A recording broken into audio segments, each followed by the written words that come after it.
Hey, everybody, this is Mr. Minister Charles Nolan, and I am of Rolling with Nolan fame.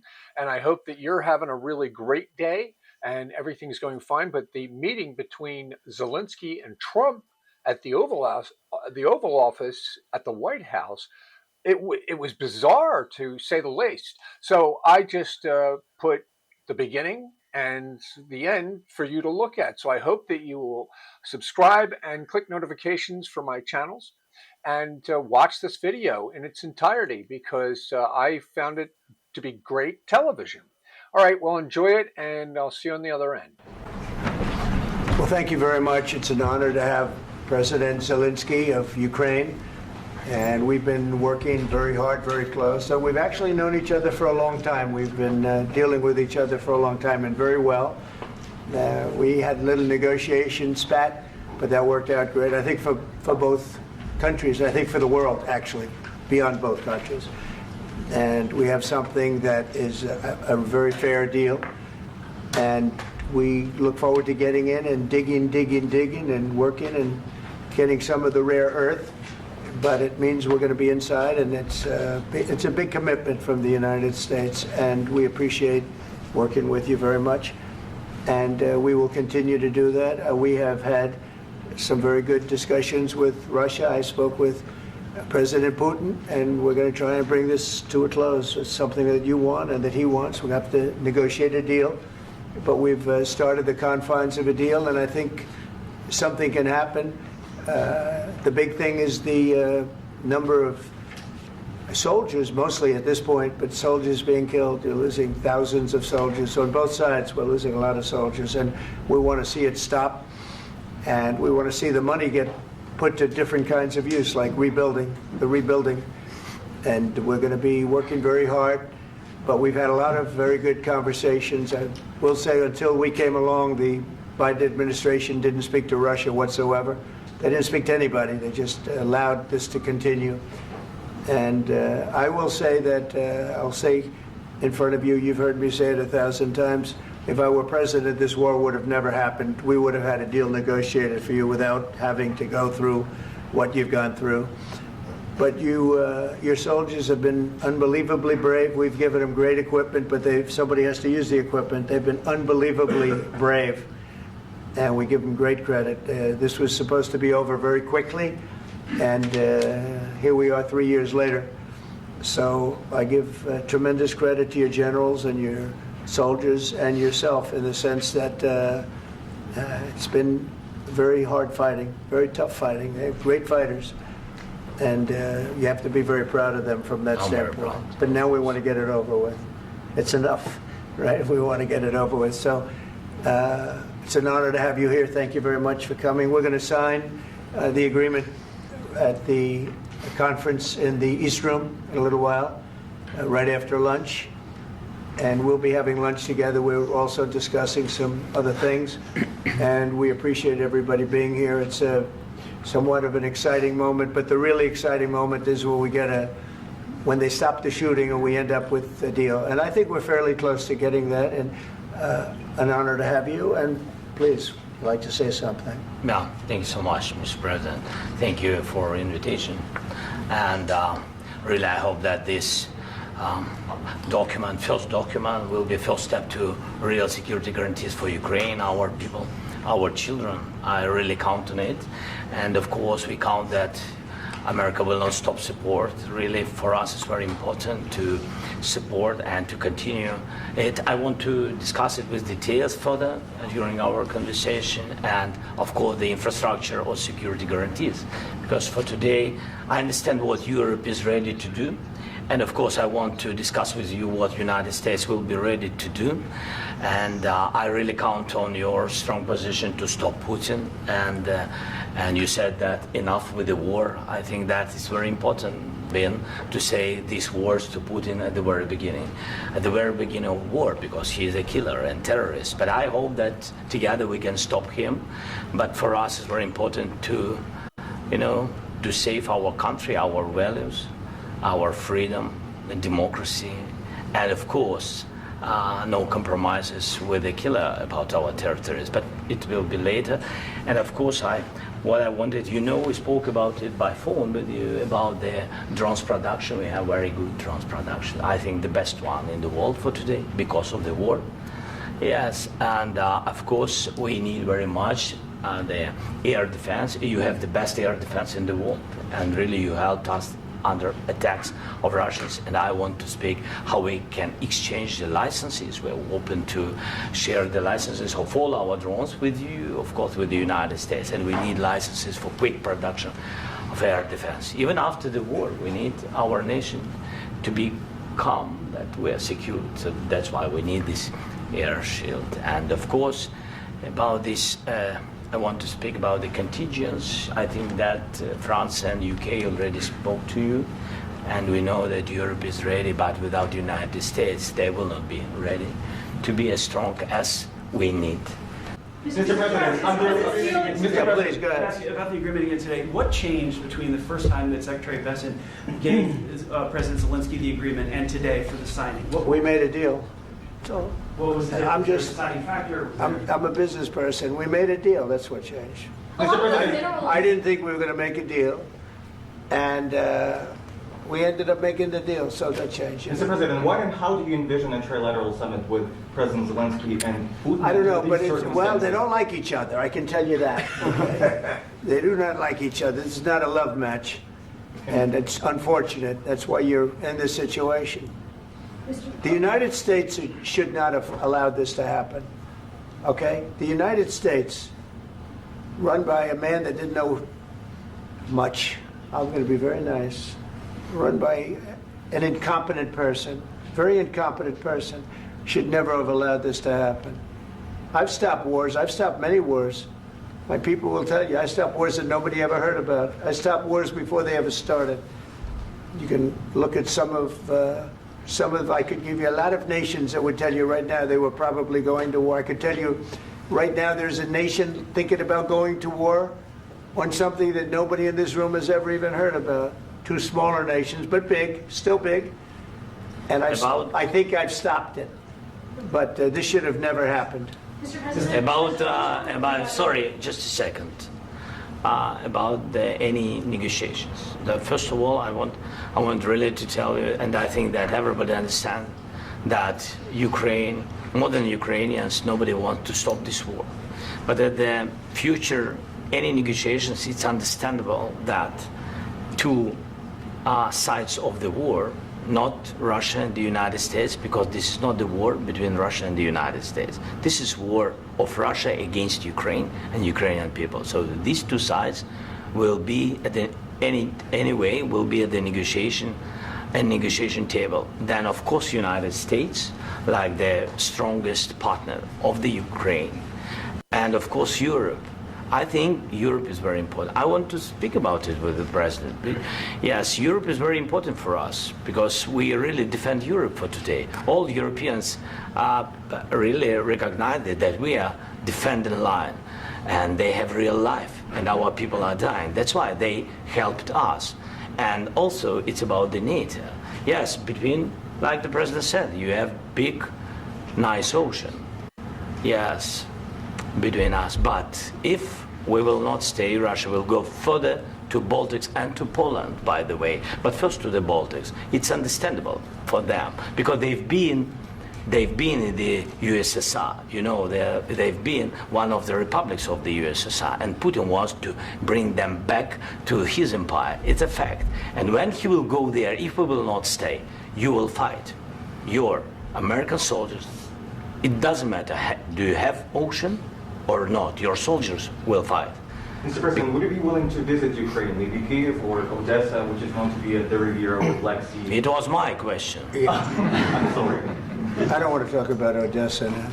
Let's not talk about Odessa. I want to talk about making a deal, getting peace. We don't have to talk about Odessa, but a lot of cities have been destroyed. A lot of cities that are not recognizable. There's not a building standing. No, And a lot of things have Mr. to President, you have to come and to look. No. We have very good cities. Yes, a lot of things have been destroyed, but mostly cities alive, and people work, and children go to school. Sometimes it's very difficult. Sometimes closer to front line. Children have to go to underground schools or online, but we live. Ukraine is fighting and Ukraine lives. This is very important. And maybe it's Putin is sharing this information that he destroyed us. No, he lost 700,000 people, 700,000 soldiers. He lost everything. Yes. So, Mr. President, one more. I mentioned positive. Please, go ahead. When did you last speak with President Putin, and what did he say that? A couple of days ago. And what did he tell you that gave you the assurance that he wanted peace? Well, that's what I do. My whole life is deals. I know pretty good, and I've known him for a long time. I've dealt with him for a long time. He had to suffer through the Russia hoax. You know, Russia was a hoax. It was all Biden. It was nothing to do with him. So he had to suffer through that, and he was able to do that. I think that he wants to make a deal, and he'd like to see it end. That's all I do. That's what I do. My whole life, that's what I do, is make deals. And I'm in the middle of a mess, because this is a real mess. It's a very dangerous one. If this doesn't get solved now, it's not going to get solved for a long time. So I hope we're going to get it solved. In the back, please. Thank you, Mr. President. Prime Minister Starmer claimed repeatedly that his government believes in free speech and was not engaged in censorship. But his country's government arrests people for memes and thought crimes, and even more worrisome is pressuring American companies to censor Americans on its behalf. How can he be a reliable, trustworthy partner when he says things that are demonstrably false on such an important topic? Well, we actually spoke to him about that yesterday, and we thought they took it very, very much too far. JD was very strong on it. So was I. So was Marco. And we've been speaking to him about it. Marco, would you like to say something about that? Yeah, we have concerns, obviously, with the conduct of theirs, particularly as it impacts Americans. And there's real concern that American speech, which is online, could fall into the hands of British or any country's jurisdiction. And so this is a point the Vice President made at Munich, and I think it's a very compelling one, that what unites us with Europe, as much as anything else, is these shared values, and one of them being free speech. And so if Americans are threatened by it, we're going to need to take action in that regard. Mr. President. It's actually a very important question. We spoke about this in detail with the Prime Minister, the Foreign Secretary, and others at lunch yesterday. And I know that Secretary of Commerce Lutnick followed up in private meetings last night. This is really important. We believe Americans have the right to speak their mind, even if we in this room disagree with them. They have the right to speak their mind in the public square, which is often online these days. And we're going to defend that right as it pertains to American companies and American citizens vigorously if we have to. I do think that under the President's leadership, we're going to find common ground with our friends in the UK on this question, but it remains to be seen. The principle that will guide us is we believe in free speech in this country, and we'll fight for it for American citizens. Mr. President, on the deal, is there any other oil and gas component to the deal? Is it all critical? A little bit. We'll see. On LNG? But we're not really looking for that so much. We got a lot. We have more than anybody in the world, by far. So no, we're not talking about it too much, but a little bit. I think it affects also, but for the most part, no.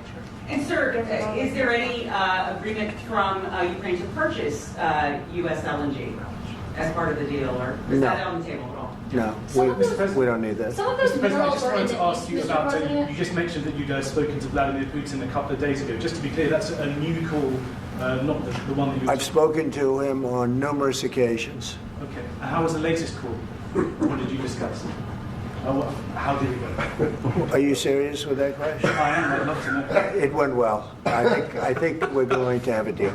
On the minerals deal, Mr. President, some of those minerals are in the east of Ukraine, not far from the front lines and in areas that Russia has occupied. Will you direct President Putin to withdraw his forces from those areas if there's U.S. interest? Well, we'll take a look at the time. We have a lot of area. It's a very big area we're talking about, so we'll take a look. I'll study that and I'll see. And who would protect those minerals if they are U.S. interests? Would that be Ukrainian They'll forces? be protected. European The agreement forces? will protect them. U.S. The forces? agreement, yeah, we're signing an agreement. You Right, but know? what if Russia tries to invade or there's Russian aggression in those spots? I just told you, I don't think that's going to happen. And if that were going to happen, I wouldn't make a deal. If I thought that was going to happen, I wouldn't make a deal. Some people may wonder why. You know, they ought to focus on CNN on survival, not asking me these ridiculous Why questions. the confidence that you won't Focus on surviving, because CNN's got such low ratings, I don't think they're going to survive. Let's go. Please, go. One more. Since I already mentioned Poland, that Poland was under Russian control for decades after the Second World War. When I was a kid, I looked at the United States not only as a most powerful country, Right. richest country in the world, the country that has great music, great movies, great muscle cars, but also as a force for good. And now I'm talking with my friends in Poland, and they are worried that you align yourself too much with Putin. What's your message for them? Well, if I didn't align myself with both of them, you'd never have a deal. You want me to say really terrible things about Putin and then say, "Hi, Vladimir, how are we doing on the deal?" That doesn't work that way. I'm not aligned with Putin. I'm not aligned with anybody. I'm aligned with the United States of America and for the good of the world. I'm aligned with the world, and I want to get this thing over with. You see the hatred he's got for Putin. It's very tough for me to make a deal with that kind of hate. He's got tremendous hatred, and I understand that, but I can tell you the other side isn't exactly in love with, him either. So it's not a question of alignment. I'm aligned with the world. I want to get the thing set. I'm aligned with Europe. I want to see if we can get this thing done. You want me to be tough? I could be tougher than any human being you've ever seen. I'd be so tough. But you're never going to get a deal that way. So that's the way it goes. All right, one more question. Hey, I want to respond to this. So look, for 4 years in the United States of America, we had a president who stood up at press conferences and talked tough about Vladimir Putin, and then Putin invaded Ukraine and destroyed a significant chunk of the country. The path to peace and the path to prosperity is maybe engaging in diplomacy. We tried the pathway of Joe Biden of thumping our chest and pretending that the President of the United States' words mattered more than the President of the United States' actions. What makes America a good country is America engaging in diplomacy. That's what President Trump is doing. Can I ask you? Sure. Yeah? Yeah. Okay. So he occupied our big parts of Ukraine, part of East and Crimea. So he occupied it on 2014. So during a lot of years, so I'm not speaking about just Biden, but those time was Obama, then President Obama, then President Trump, then President Biden, now President Trump, and God bless, now President Trump will stop him. But during 2014, nobody stopped him. He just occupied and took.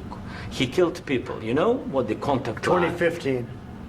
2014 2014. to 2014. 2014. Yeah. So I was not here. Yeah, but that's exactly right. Yes, but during 2014 till 2022, the situation the same. The people have been dying on the contact line. Nobody stopped him.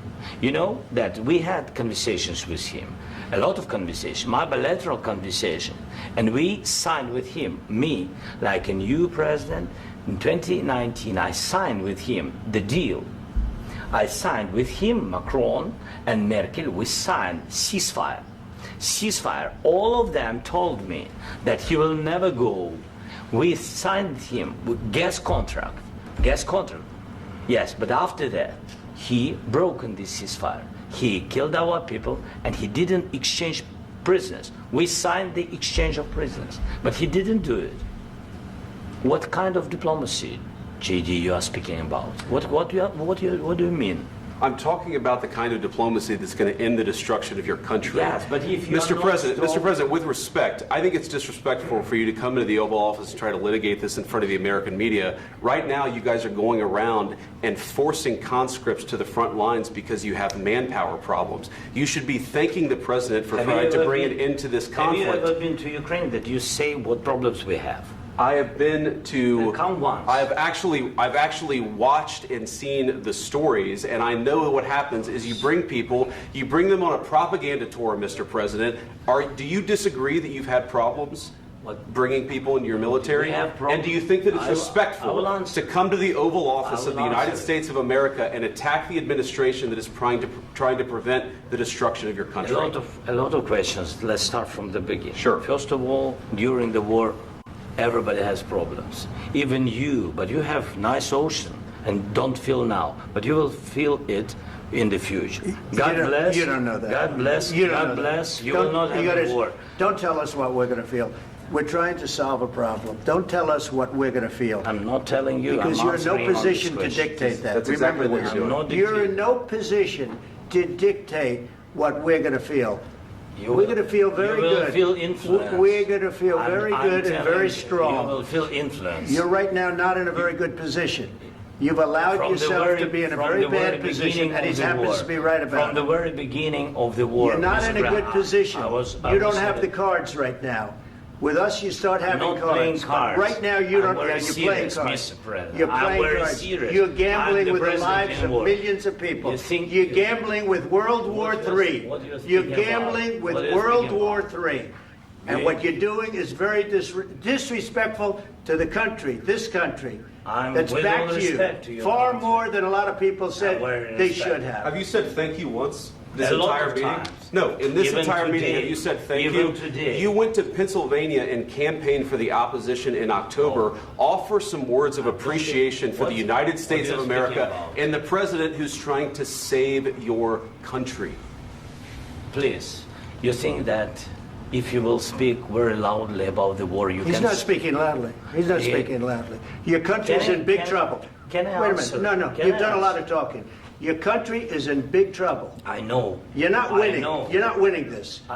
You have a damn We- good chance of we are coming out staying, okay because of Mr. us. President, we are staying in our country, staying strong from the very beginning of the war. We've been alone, and we are thankful. I said thanks You haven't in been this alone. cabinet, You and haven't not been only alone. in this We cabinet. gave you, through I this said stupid thank- president, $350 billion.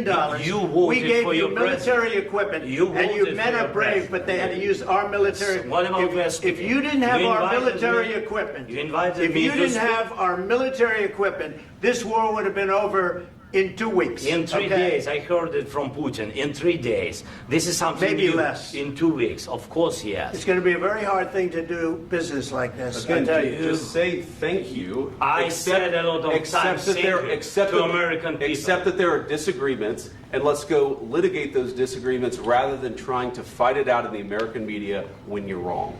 We know that you're wrong. But you see, I think it's good for the American people to see what's going on. I understand, sir. I think it's I very understand. important. That's why I kept this going so long.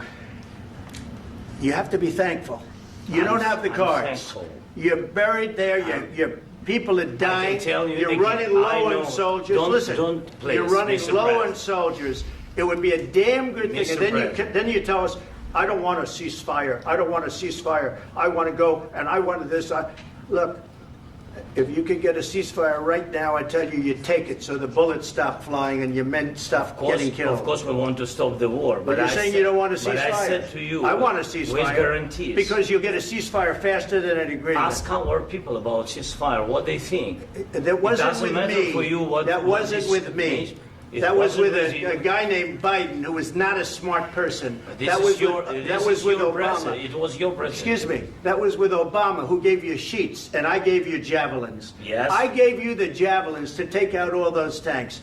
Obama gave you sheets. In fact, the statement is Obama gave sheets and Trump gave javelins. You got to be more thankful, because let me tell you, you don't have the cards. With us, you have the cards. But without us, you don't have any cards. One more question to Mr. Vice President. I'm sorry. It's going to be a tough deal to make, Um, because the attitudes have to change. What if Russia breaks ceasefire? What if Russia breaks peace talks? What do we do then? I understand that it's a heated conversation right now. What are you but saying? what if She's asking, what if Russia Putin breaks the ceasefire? What if anything? What if a bomb drops on your head right now? But they have Okay? broken What if they ceasefire. broke it? I don't know. They broke it with Biden, because Biden, they didn't respect him. They didn't respect Obama. They respect me. Let me tell you, Putin went through a hell of a lot with me. He went through a phony witch hunt where they used him and Russia. Russia. You ever hear of that deal? That was a phony Hunter Biden, Joe Biden scam. Hillary Clinton, Shifty Adam Schiff. It was a Democrat scam. And he had to go through that. And he did go through it. We didn't end up in a war. And he went through it. He was accused of all that stuff. He had nothing to do with it. It came out of Hunter Biden's bathroom. It came out of Hunter Biden's bedroom. It was disgusting. And then they said, oh, the laptop from hell was made by Russia. The 51 agents. The whole thing was a scam. And he had to put up with that. He was being accused of all that stuff.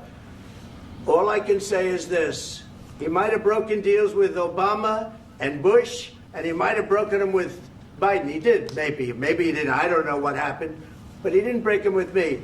He wants to make a deal. I don't know if you can make a deal. The problem is, I've empowered you to be a tough guy. And I don't think you'd be a tough guy without the United States. And your people are very brave. But you're either going to make a deal or we're out. And if we're out, you'll fight it out. I don't think it's going to be pretty, but you'll fight it out. But you don't have the cards. But once we sign that deal, you're in a much better position. But you're not acting at all thankful. And that's not a nice thing. I'll be honest, that's not a nice thing. All right, I think we've seen enough. What do you think? Huh? This is going to be great television, I will say that. All right. We'll see what we can do about putting it together. Thanks. The insanity of all this, it's just unbelievable what Zelenskyy has put the Oval Office through. I mean, how can you be ungrateful to a president that's trying to bring a ceasefire and stop the war in your country, and then just act like he's not doing it right and he needs to have it done the way he wants it done? Zelenskyy hates Vladimir Putin so much that he's on guard because he doesn't believe anything Vladimir Putin has to say. He is that upset at Vladimir. And Vladimir doesn't think that Zelenskyy is a wonderful person either. I mean, the hatred that is going between those two needs arbitration. And Trump has volunteered with gratitude and appreciation, mercy and respect to do this, but he's not getting it back from Zelenskyy, who comes over to our country with Joe Biden and says, hand me money, and they give him $350 million. I don't even know if Joe Biden spoke to President Vladimir Putin once. And I mean, I just listened to what you listened to, and did Joe Biden do anything besides give money to Zelenskyy? And what follow-up, and how are we behind it? And were we, because of Joe Biden and Zelensky's decisions, heading towards a third world war because of stupidity? Now we have an intelligent man who knows how to make a deal at the helm, President Donald J. Trump. And Zelenskyy needs to say, you know what? Whatever you say, Mr. President, I'm going to do it, because if you say it's going to work, I have to trust you, because you believe in God and we believe in God, and we want to take this to the right level, God's level, and get things better and stop all this useless killing and destruction of persons and buildings and everything, our resources and everything. Let's find a better way to do this. And I believe you, Zelenskyy should say this to Trump, I believe you, President Trump, that you are the man for this particular job. And the only reason that I think that he's not doing that is because the Democrats have gotten into Zelenskyy's ears saying, just hold out for 4 more years. We got your back. We'll get you the money, blah, blah, blah. And this George Soros thing, buying up all these radio stations, trying to control the political direction of the society, mentally, psychologically, emotionally, in any way he possibly can. He doesn't care about us. He wants us to fall down and throw ourselves into a pit of fire if he had his way. He just dead. He wants us dead. And it's pathetic. The whole thing's pathetic. I say we need to encourage President Trump to continue doing what he's doing and help him in any way, shape, or form convince Zelenskyy that he needs to listen to Donald Trump's advice on this and let Putin, Zelenskyy, and Trump meet and agree to come to a deal. And they have enough on the table where they could have done it, but Zelensky's too damn stubborn to let it happen. And the Democratic media, the liberals, want to destroy Trump rather than bring peace to the world, rather than bring peace to the United States. It's just, I could go on and on about this, but this particular episode is about President Zelenskyy and President Trump's meeting.